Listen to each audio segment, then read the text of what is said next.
Welcome to the Chaos Sector. We return to the Matrix. How many people think Karen Read is guilty? How many think she's innocent? How many think she's involved somehow, but not responsible for John O'Keefe's death? The interesting thing about this case is now that Karen Read has been found not guilty, then now the question is, how did O'Keefe end up deceased?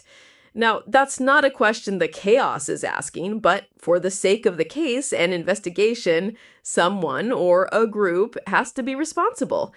I find it strange that ever since her verdict and all of the celebrating, there has been no focus on who actually was responsible for his death. We will find out because surely the family and friends of John O'Keefe aren't satisfied. But we come back to the main point. Read pondered if she hit O'Keefe upon discovery. Did I hit him? Or I hit him? Does it matter if it was a question or a statement? Alan Jackson pulled the jury into a vortex of semantics, attempting to sway them to perceive Jennifer as a liar. Now, the reason this appeared to be effective is due to the Google search allegedly made at 2:27 a.m. about hypothermia. This is how he slithered in and distorted everything. He did the same thing with all of the state witnesses, and to some degree we can say there was a bit of, underlying sneakiness with their testimonies. And the mainstream media really put the spotlight on their testimonies, and even true crime channels concluded they were guilty of covering up O'Keefe's death. Yet, despite all of the speculating and accusations, none of them can defend the defendant asking if she hit O'Keefe that night. It's in reports, Read even questioned it in her interviews, and even her own defense team claimed it was a question she asked upon discovery. Now, think about this. Imagine Ann Taylor claiming that Kohberger was in the neighborhood driving around, but there is no evidence that he killed those victims at 1122 King Road. What? You're gonna have a hard time convincing the jury that he wasn't the killer, or at least one of the killers. Ellen Jackson is like, "Objection, Your Honor, my client didn't state she hit him. She asked the question, did she hit him?" In this case, it's not apples and oranges, it's red apples and green apples. It's actually quite astonishing that the defense can claim their client could have been the reason for O'Keefe's death. It is simultaneously claiming the client is being framed. How the hell does that work? It's mind-boggling, right? Yeah, that's insane. Like we pointed out in the prior episode, if Read questioned if she hit O'Keefe upon discovery, then she clearly wasn't that drunk. Yet this has been an excuse throughout the trial. Oh, she was drunk, couldn't remember this, couldn't remember that. Yet later on, the first thing that came to her mind was, did she hit O'Keefe? I'll tell you why she asked that question. It was fear. It was the fear of knowing that Jennifer suspected something anyway, due to them not attending the party the prior night. Read was running around hysterical based on the dashcam footage, but what we examined was a person pretending to be hysterical. And you know what? Jennifer may have picked up on that. Heck, even Carrie did as well.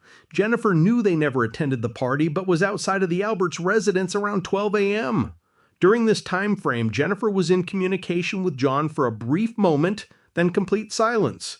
Now, she stated that she thought they may have gotten into an argument and decided not to attend the party. But here's where Read starts to look suspicious to Jennifer. When Read stated she left O'Keefe at the waterfall, Jennifer realized that something didn't add up with her story, because how did he end up back near the Alberts' residence covered in snow early Saturday morning? Oh, I guess this is where Read leans on the narrative she was intoxicated and forgot where O'Keefe was last known to be alive. It falls apart, because if nobody within that circle drove O'Keefe back to the Alberts' residence where he was found deceased, then the only other person likely to have been with him was in fact his girlfriend. She was his transportation that night, as his vehicle was left back at home.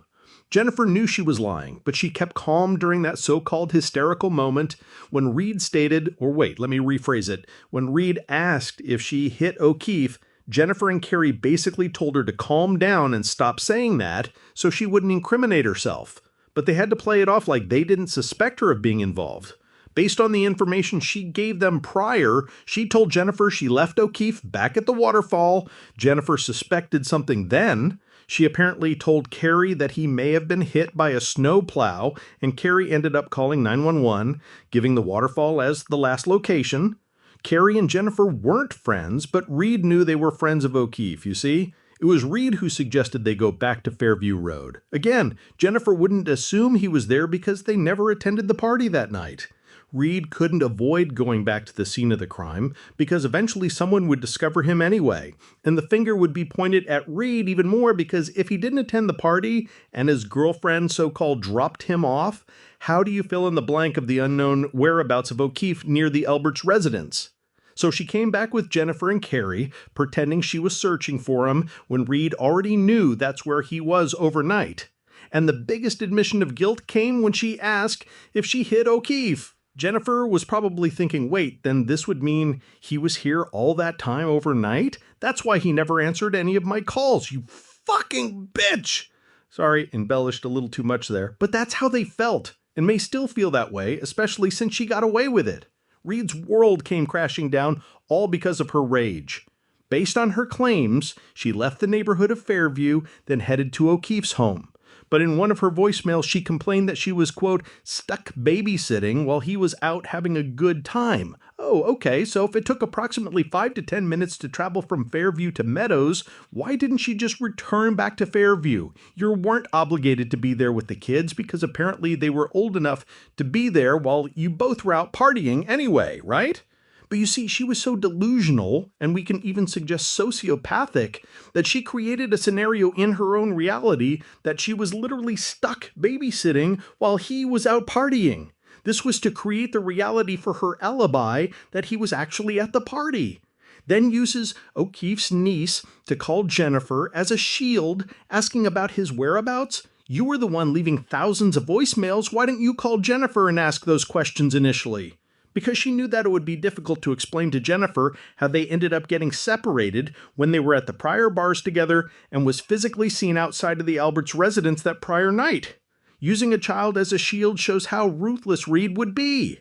And somehow the mainstream media just ignored all of this? Doesn't this seem strange to everyone? She left tons of voicemails, berating and belittling O'Keefe, even accusing him of cheating on her while she was with his kids, making it appear he was some kind of monster and she was this beloved stepmother who cared to be there with the kids while he fooled around. Yet everyone has seen her text messages flirting with Hickens. It's sickening. This woman is mentally ill and all of the evidence proves it. Apparently, she told Jennifer that her and O'Keefe had gotten into a fight and had left him at the waterfall. And this would explain why Jennifer assumed they didn't attend the party due to an argument. So if Reed tells Jennifer there was a fight, this brings emotions into the equation. And those emotions are anger, and anger generates behavior or actions, such as ramming your vehicle into another human being. In that moment, the anger that Reed clearly has, it blinds all reasoning, it blinds compassion. There is only tunnel vision of aggression and violent behavior towards the person she was angry with. And that was John O'Keefe. But you see, she couldn't say she dropped John off at the Alberts because Jennifer would contest that. So Reed misdirected everyone away from Ground Zero to the waterfall as the last place John was. Mind you, this is her futile attempt to avoid her own guilty conscience. That's why we simulated an interrogation, to show everyone what's in that wicked head of hers. For those who give her the benefit of the doubt, she was emotionally unstable, struggling with other issues, and was just overwhelmed with stress, frustration, etc. Sure, we understand these elements, and it becomes magnified in a relationship with another person. This is not an excuse for ramming your vehicle into another human being, because that comes from a place of malicious intent, not just stress and frustration. If you add those things to a dislike or even growing hatred towards another person, yep, you're gonna get acts of violence carried out. Karen Reed suffered from emotional instability, perhaps some trauma at some point, and based on our analysis, even psychopathic or sociopathic disorders. But she was fully aware of her actions that night and then tried to cover it up. Reed tried to get others to call 911 because she knew if she had called, things might get a bit odd. So she tells Carrie that John might have been hit by a snowplow, motivating Carrie to call 911 and check to see if he had been picked up. Karen called everyone except 911. There are two versions of the same person. Classic bipolar schizophrenic behavior. On one side, you have an angry, foul-mouthed woman who is leaving nasty voicemails to John throughout the night. Then on the other side, you have a woman who is so concerned about John and he's so hysterical. A split personality, and everyone observed it. Karen was running around when they arrived at Ground Zero, yelling and being hysterical, but it gave off a fake vibe. I think the reason she asked if she hit John during that time is because she felt the scolding eyes of Jennifer staring at her, and she decided to take responsibility for it in a subtle manner. Did I hit him? Is something that the defense never could defend against because their client asked that question upon discovering John's body. Mind you, she had told Carrie he may have been hit by a snowplow, but she also stated to Carrie, John's dead, but your guilt will always be your shadow. But when you arrive and discover his body, you don't mention anything about a snowplow. You ask if you, yes, you, if you hit him. Why are you putting yourself in the equation if you told Carrie he may have been hit by a snowplow? And this is why Carrie and Jennifer started to suspect she had something to do with John's death, because she told Carrie a snowplow was the cause of John's death, but then upon discovery, she's asking if she hit him, which would be the cause of his death. It was Karen who guided everyone back to Fairview because she realized her lies were starting to reveal themselves. Jennifer may have wondered, how the hell did John end up at the Alberts if you claim you dropped him off at the waterfall? Which would mean you left the waterfall earlier, headed to the Alberts, then decided to go back to the waterfall instead of to the party, and then somehow he's found at the Alberts? And then there's more to her lies because she claims she watched John go inside the Alberts home for that party. How could you drop him off at the Alberts and drop him off at the waterfall? These are the last known locations she is claiming John was physically seen. Can't be both, unless you're scared shitless trying to come up with an alibi. Jennifer knew Karen was full of lies, and her visible agitation in her testimony made her a target for the defense. The prosecution didn't have to do much because Karen's own words convicted her, with the help from her own damn defense. Like my colleagues pointed out, how can the defense say, objection, she didn't say she hit him, she asked, did she hit him, and still claim that their client was framed for John's death? It's absurd. Yet if you look at all of the social media and even mainstream media's coverage of the trial, John was betrayed by his colleagues and even longtime friends. Where's the motive? If the defendant questioned if she hit the victim upon discovering their deceased body, which she spotted before anyone else, doesn't this mean there was a previous incident that the defendant is referring to which made her question herself? As an investigator, this is all that matters. It's almost as if Karen Reed was protected, right? Anyone with a brain could see that she was guilty of vehicular manslaughter. And then you have to look into intent. Why was Turtle Boy so determined to fight for Reed? Why was the mainstream media so eager to slant the trial in the defense's favor? It's the polar opposite. Kohberger was deemed guilty by the mainstream media. There was no benefit of the doubt. There was no talk about him being framed based on conflicting information and evidence. Yet Karen Reed actually questioned if she had hit John that night upon discovering his deceased body. Reiterated this in her interviews. Her defense team also acknowledges it. She gave conflicting accounts of John's whereabouts. She was berating him, and all of her voicemails, no indication she even thought it was possible he was in danger. She was flirting with one of his colleagues, yet accused him of cheating. She told one of John's friends they had a fight that night, and her tail light was damaged. All of this is evidence that she hit John O'Keefe with her vehicle and left him to die. This is not speculation. This is based on the information and evidence provided in the case.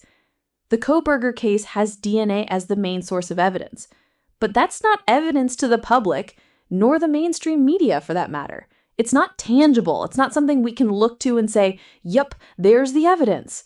Even the vehicle, it's subjective. Yet he was deemed guilty of a quadruple homicide with no actual evidence provided. Karen Reed, on the other hand, has tangible evidence that the public can evaluate to determine if she was guilty or not.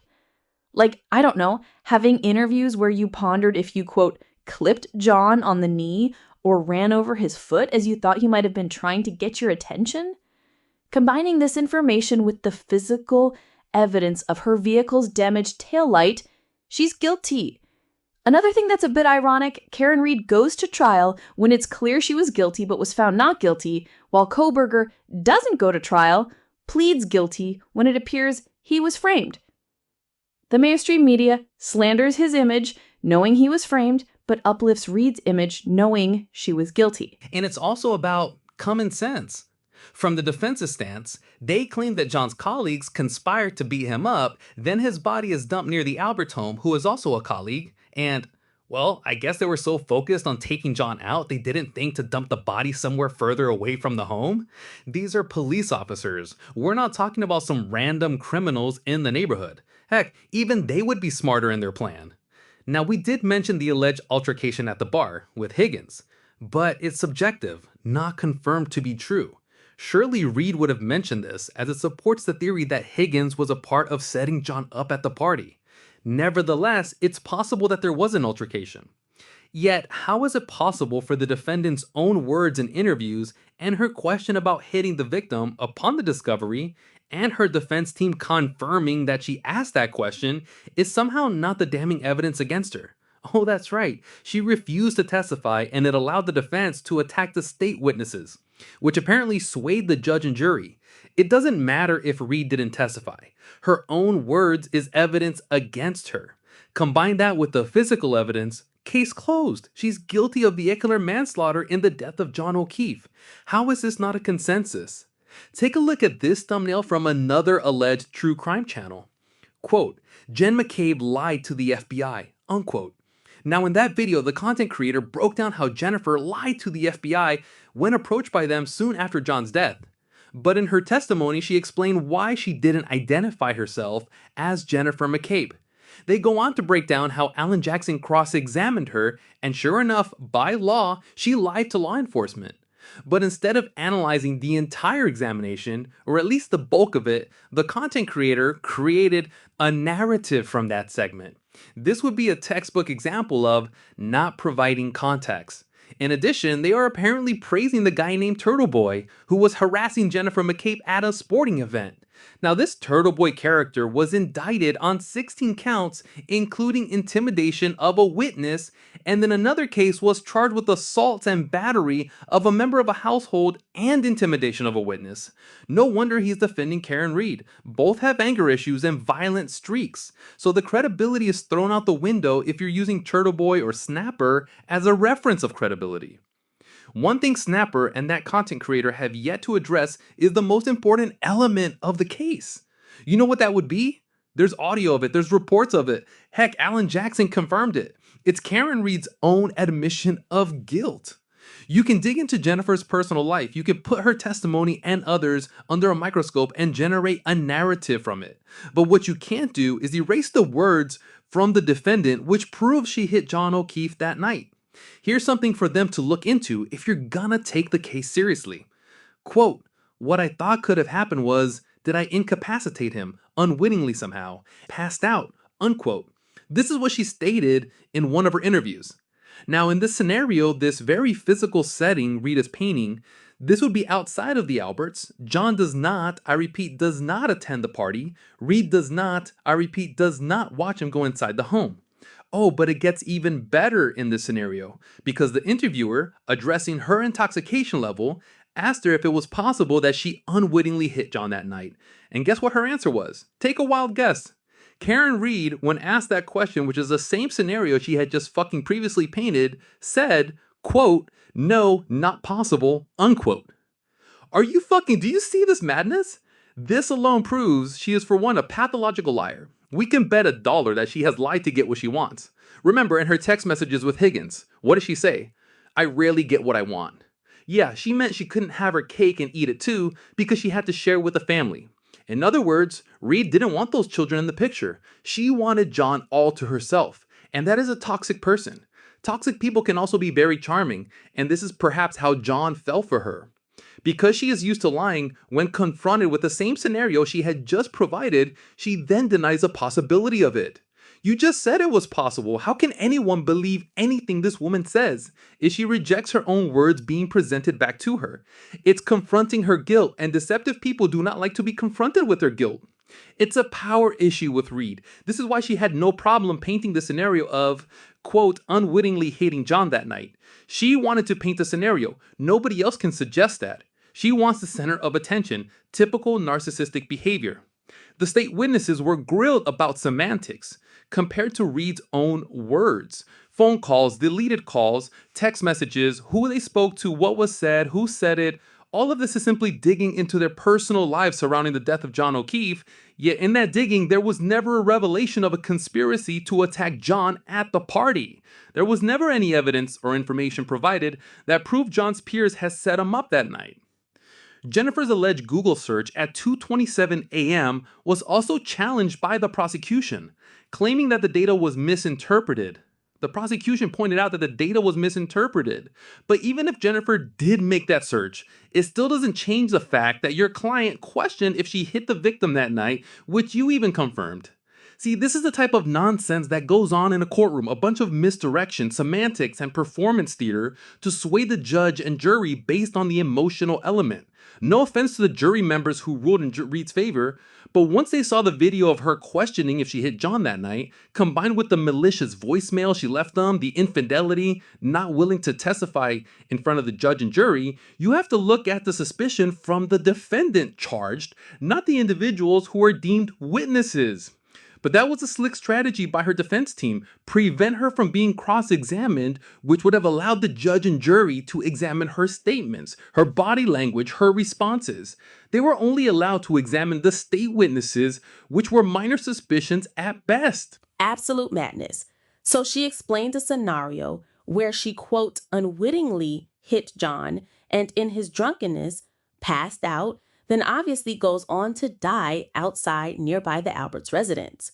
But when the interviewer asked if she could have done the very same thing, yet factored in her intoxication level, she says it's impossible she hit John that night. You just created the same damn scenario. How is this person able to just manipulate everyone? On national television, by the way. I mean, this is insane. It's possible I hit John that night, but at the same time, it's impossible because I wouldn't hurt a hair on John's head. Yep, she also stated she wouldn't hurt a hair on his head. So it's possible and impossible at the same damn time. Yep, this is what this lunatic is presenting to the nation. She played the ignorant role quite well. Oh, I don't know what happened. It was late. I was drunk. Blah, blah, fucking blah. We see right through it. In fact, it doesn't take much analysis. What if the interviewer asked, how are you presenting that scenario, yet you stated you watched John go inside the home? They did ask her that, but she spoke over the question in a way and then had brain failure trying to think of something that would make sense at that moment. All that came out was a blurting, incoherent response. You see this screenshot. Yes, this is the interview with Dateline. Now, the interviewer asked, how could you think you hit him when you dropped him off at the house? Her initial reaction was quite aggressive because she is caught in a lie. And like all liars, they try to wriggle their way out of it. She creates a scenario where John had gone into the home, but had come back out to, quote, flag her down. And this is when she, quote, unwittingly hit him. Now, if you haven't watched that clip, we'll leave a link. But this is exactly what she stated. Quote, I don't know what else could have been. It was howling wind and I had YouTube blasting on the stereo. And I thought, did he somehow try to flag me down? Which is the reaction I was hoping to garner. As I slowly pulled away from the house, okay, wait. So she said it was howling wind and she had YouTube blasting. Now, since you're intoxicated, is it a good idea to have YouTube, quote, blasting with howling wind, driving under the influence at night? This alone carries a possibility of you getting into a car accident, let alone hitting John. This is a lie. It wasn't howling wind, and she wasn't blasting YouTube on the stereo. What she is doing is trying to justify a setting where she was unaware of John standing in the road, and she, quote, unwittingly hit him. Yet, in this scenario, he never answered your call, right? As you state, you were driving off because you were irritated. He never came back out. So all of a sudden, he just so happened to come back out when you're reversing the vehicle. Also, when you're reversing, can you explain why you're reversing? Because as you claimed, you were driving off. Putting your vehicle in reverse indicates there was something that made you put your feet on the brakes, put the vehicle in reverse, and then drive back to the home or close to it.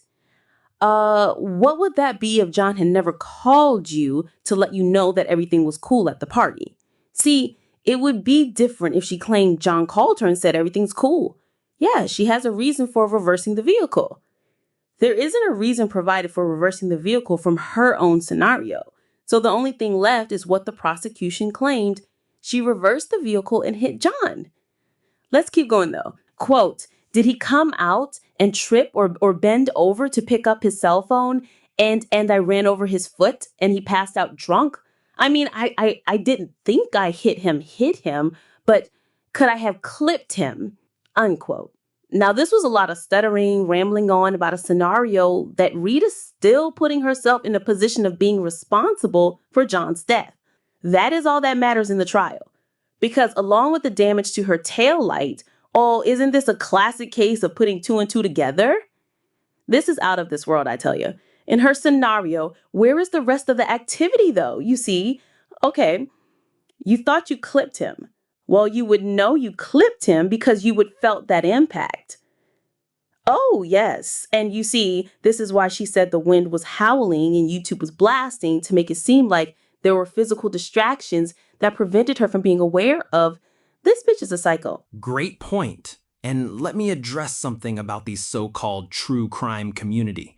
There's this tribal mentality where it's one side versus the other. We saw it in the Koberger case with pro-burgers and guilters. Truth is more important than personal feelings or even a perception. The reason we break down the Karen Read case in this manner is because her actions, her behavior, her own words have done the work for us. But I want everyone to look at these comments because it's a problem in the true crime community, or mob if we're being honest. Quote, I don't feel sorry for her at all, as she clearly cares more about her hatred for Karen than finding out who really murdered her son. She is blinded by rage and resentment rather than fight for justice, unquote.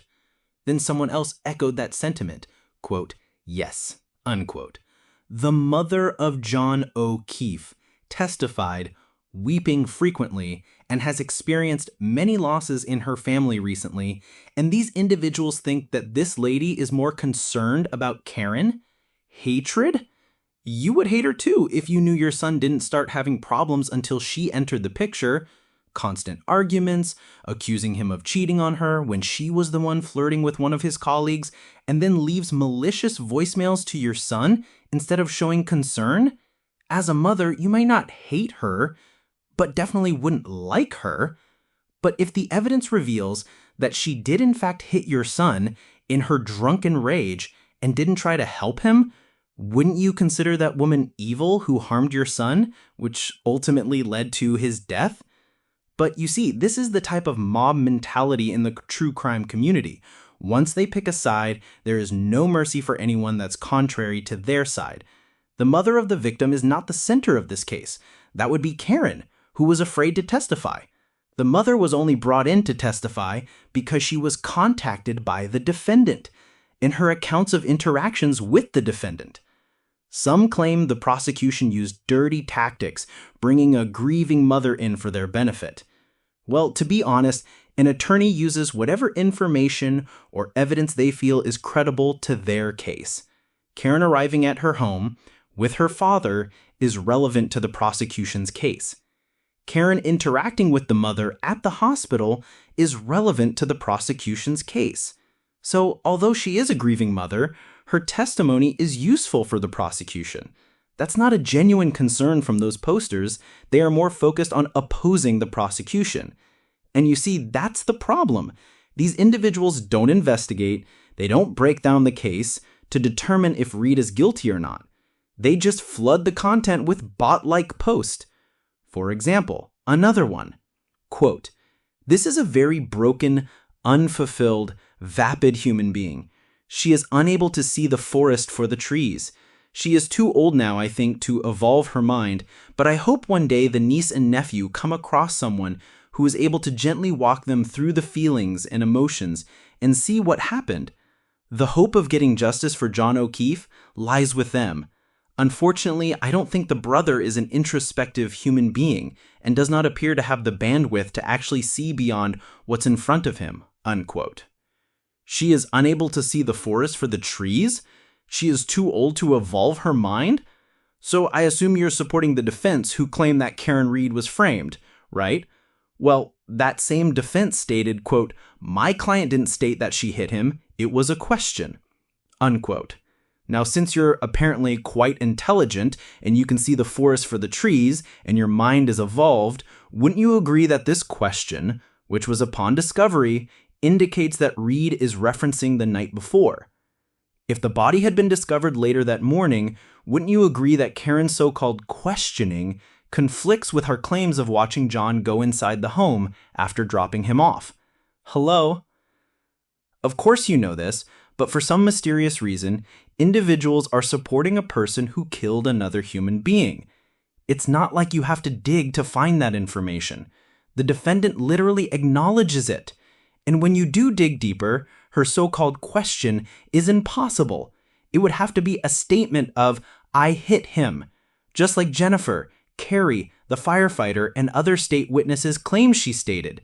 Here's why. She can't ask the question if she hit him, because what would she be referencing to even question that? It would have to be a physical action during the arrival at the Alberts that she is referencing, which is associated with Reed remembering at some point John being physically hit by her vehicle. How is this possible without actually knowing you hit him?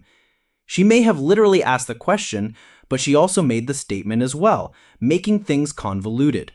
And then Jennifer gets grilled by Alan Jackson, creating a scenario where she lied about what Karen said.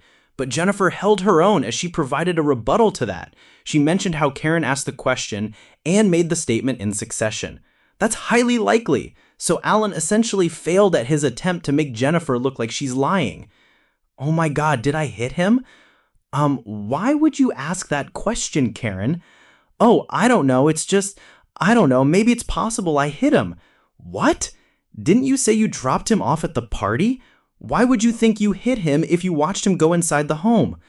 I don't know. I was intoxicated. Everything is fuzzy. But it's not that fuzzy, because you're obviously remembering something about hitting John the night before, right? Hold on, Jennifer. Karen, I thought you said you dropped John off at the waterfall. Which one is it? Because you told me you dropped him off at the waterfall, but now you're saying you dropped him off at the party. And another thing, you told me you thought he was hit by a snowplow. So why are you thinking you hit him? Karen, what's going on here?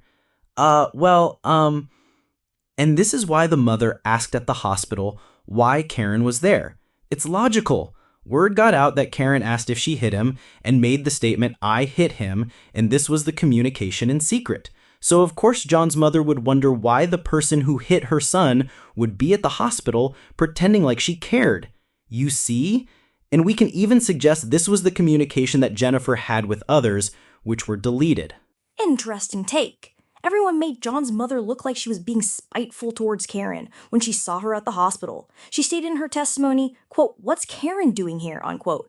Now, at face value, it appears she hated Karen for no reason, but we all know she would have a reason, just based on Karen's behavior. Her voicemails to John, I mean, come on. Is that a girlfriend who cared about a boyfriend? She was cursing him out and even accused him of having sex with another woman at that time while she was with his niece in the bedroom. Think about that. Why would she be speaking in that manner around those kids? Because she was trying to break that at home up and make them resent their uncle who took them in and raised them as his own kids. That's disgusting. Signs of a woman who had family issues. So the mother may have had a feeling about her from the beginning. She could tell Karen was trouble. trouble. And sure enough, she was. If the mother was informed that Karen asked if she hit John upon discovering his body that morning, well, do you think John's mother would want to deal with her?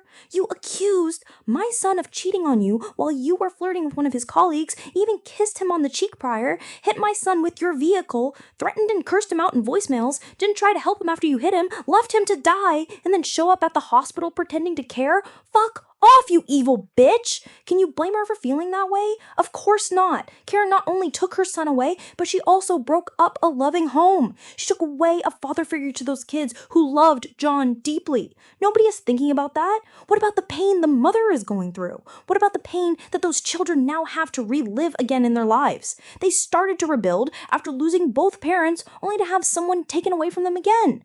What about that? So of course the mother didn't want to see Karen nor deal with her. She was responsible for John's death. And for people in social media to attack John's mother instead of focusing on the person who is responsible for the death of her son is disgusting. Everything Alan Jackson did was nothing but sensationalistic deflection, distracting away from his own client's guilt. In fact, he fucking admitted it. Again, let's just go over this one more time. Quote, Canton first responders found a hysterical Karen Reed when they responded to her call reporting she found O'Keefe's body outside the Alberts home. Firefighter Katie McLaughlin said Reed said she hit him, referring to O'Keefe. Reed's defense says the comment was a question, not a statement, unquote. Slowly, hopefully, this will be burned into everyone's brains. Reed's defense says the comment was a question, not a statement. Do you see this photo? This is the time frame Reed's defense is addressing, which would be upon discovering O'Keefe's body. If Reed is asking if she hit him upon discovery, then she is questioning. No, scratch that. We're not going to play semantics here. Reed may have asked, but she also made the statement, and her defense focuses on a question, thinking that this somehow makes it better. It doesn't. She's still placing herself in a position of being fucking responsible for the man that's laying deceased in the fucking snow that morning. Again, Karen Reed is placing herself in a position of being responsible for John's condition upon discovery. I don't think you heard me, so I'll say it again. Karen Reed is placing herself in a position of being responsible for John's condition upon discovery. She also told Carrie Roberts that John was dead, assuming he was hit by a snowplow.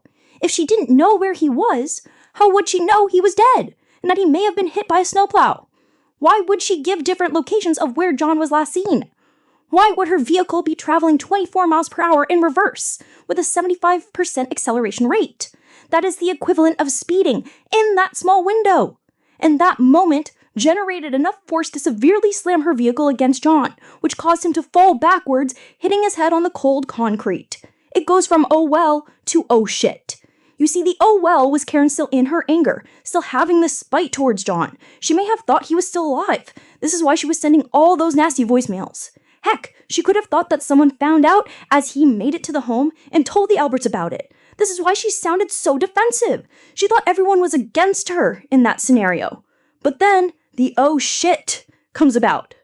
Oh shit. I think he may have died out there. Nobody was out there when it happened. He's not returning any of my calls. John is dead. This is what she told Carrie Roberts. The realization that she had killed John started to set in, and now it's about trying to cover it up with lies and misdirection. You know what? Let's just simulate this one more time, because this seems to be the only way people get it. Here we go again, my friends. This time, we're in the courtroom. Miss Reed, I want to ask you a few questions. You said you dropped John off at the party and proceeded to go home, correct? Yes, that's correct. But in your call later that morning, you told Carrie Roberts that you left John at the waterfall. Were you not sure where you left John that night? Objection. I don't recall telling her that. Well, Carrie called 911 and told dispatch that John was last seen at the waterfall. And you also mentioned you thought John was at the waterfall in your 2020 interview. So, does this jog your memory? I might have said that. I think so. Miss Reed, are you saying you're not sure where you dropped John off that night? I wasn't. I'm not sure. Is it because you knew where John was and you were in a state of panic after hitting him with your vehicle the night prior? Objection, Your Honor. Miss Reed, I asked you a question. I remember going to the party, but I have a memory of going to the waterfall as well. I'm not sure. Miss Reed, that does not sound believable. We all have a few memory lapses from time to time, but you're not senile. You know where you dropped John off that night. You also told Carrie Roberts that John was dead. Objection. And you thought he may have been hit by a snowplow. Do you recall telling Miss Roberts this? As you know, Jennifer testified and stated that you said, quote, "I hit him," upon discovering John's body. Did you make this statement? I never said I hit him. They're lying. So are you telling the court under oath that you didn't make that statement? I never made that statement. I was wondering if I could have hit him. It was a question, like I was trying to remember. I questioned it. So you asked a question. Got it. Did you have any reason to think that you could have hit John? Objection, Your Honor. You told Miss Roberts that you think John was dead, assuming he was struck by a snowplow. Why did you question if you were responsible for John's death, if you thought a snowplow hit him? I'm confused. Can you explain this to the court? Yep, she'd be cooked well done in that chair testifying. There would be nowhere to hide. The only thing she could do is pretend she didn't recall any of those accounts, while Alan Jackson objects to every question posed by the prosecution. It's not a mystery. It's not a cold case.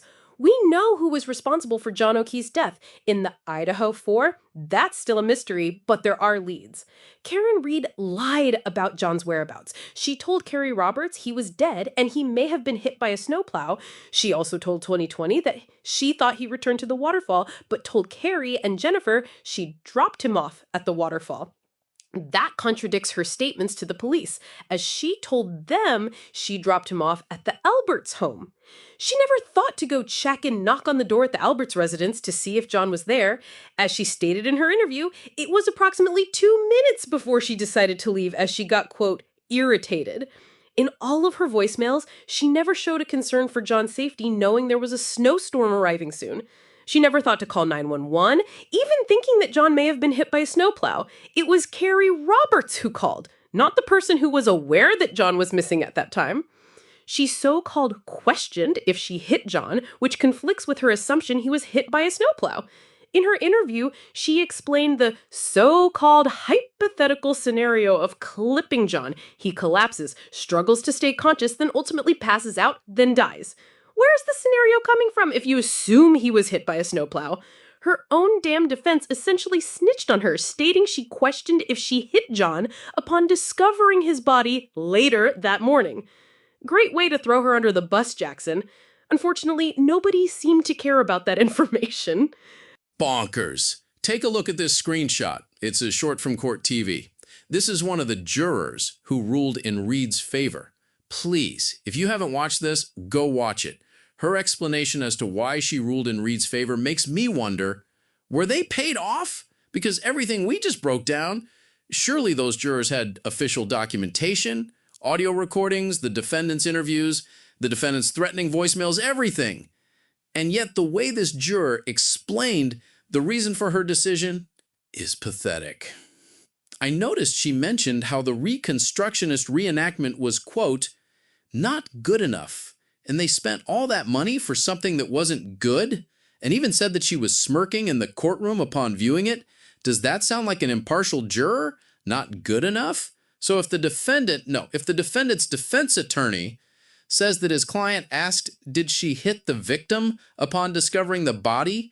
Isn't this the most important element for a juror to focus on? That's the number one issue in your decision making, because it's an admission of acknowledgement, but it's really an admission of guilt. But from the juror's perspective, how did they utilize that information? Apparently it wasn't, quote, good enough. Think about the roundtable discussion about that information. What do you guys think? It sounds like she's guilty, right? Why would she be asking if she hit John when she arrived at the home? I know, right? That's suspicious. Why would she ask that unless she did hit him? I don't know, guys. Maybe she looked at her taillight and just, thought something happened. She was drunk. That's not logical, with all due respect. The defense is saying the damage came from backing into John's vehicle. She definitely would know that. Unless it didn't come from backing into the vehicle. The prosecution stated it wasn't enough force to damage the taillight to that degree. But the main point is she questioned if she hit him that morning. And let's not forget her interviews and those nasty voicemails. Oh, and she was also cheating on John with Higgins. I don't think she truly loved John. What about the lies Jennifer told? She searched for hypothermia at 2:27 a.m. What about that? It is suspicious, but the prosecution pointed out that there was a misinterpretation. But nevertheless, that doesn't mean she knew John was outside the home. Jennifer did show concern with her text messages and calls. Karen never showed a concern. I think she's guilty of hitting John, but I do agree that there's some sneaky stuff with everyone else. Maybe it's just perception. Okay, we have a 6-4 vote in favor of a guilty verdict. I think they were paid off. They don't really care. Just give me the greenbacks and I'll rule in the defendant's favor. A disgrace. Her damaged taillight came from hitting John, and then she intentionally backed into John's vehicle trying to create an alibi for the damage. Mind you, in her conversation with Higgins after kissing him, she told him that John wouldn't see it on camera because she knew where the cameras were. So Karen knew exactly what she was doing when she backed into his vehicle. She knew that footage would justify the damage to her taillight. Slick, but not slick enough. She needed more WD-40. It's done. What else do we have to investigate here? Should we focus on the state's witnesses and their alleged lies? The defendant is guilty of killing John O'Keefe. There's nothing else to dig into. Here's a priority chart to put it into perspective. You see these individuals and the investigative focus. Karen Reed is 95% of our focus. Why? Because she questioned if she hit the victim upon discovery, which has to be a reference to the night prior. Her vehicle was traveling 24 miles an hour in reverse. This, along with the damaged taillight, is clear-cut evidence that she reversed her vehicle and hit him. John was loved by everyone. He helped many people out and showed his gratitude for their help to him. His colleagues may have had disagreements along the way, but not to the point of murdering one of their own and then leaving his body on the same property they committed the crime. It defies all logic, especially since the trail would lead back to the home. What if Reed didn't have a damaged taillight? She'd be out of the equation. The culprits wouldn't know she would accidentally back into John's vehicle later that morning, so they wouldn't be able to frame her with that very evidence, you see? If they don't have that evidence, how the hell would they cover the murder up? They definitely wouldn't dump John's body out in the cold to die. That would be absolutely bonkers. And now do you see how bonkers that claim is from her defense? Oh, but the testimonies of the state witnesses give the illusion of credibility. A crooked attorney is great at what they do. Obviously, they'll spin things in their favor. Yes, Helen Jackson did a great job of making it appear the state witnesses were suspicious. Like mentioned prior, how can the defense claim that their client was framed for the death of John O'Keefe while simultaneously admitting their client asked if she hit John upon discovering his body later that morning? What in the flying fuck darnation is this? He couldn't deny it. He couldn't refute it and claim it was all lies because his client went on national television and asked that question and even explained the results of the incident. We all thought the Idaho 4 case was wacky. When's the last time a defendant admitted to the crime and was found not guilty? Yes, her so-called question is an admission of guilt because she can't question something like that without recollecting back to the time frame she was physically there with John. There is no question of hitting him. It was posed as a question to make herself seem innocent. I guess people were fooled by it, not the chaos. This is the chaos sector.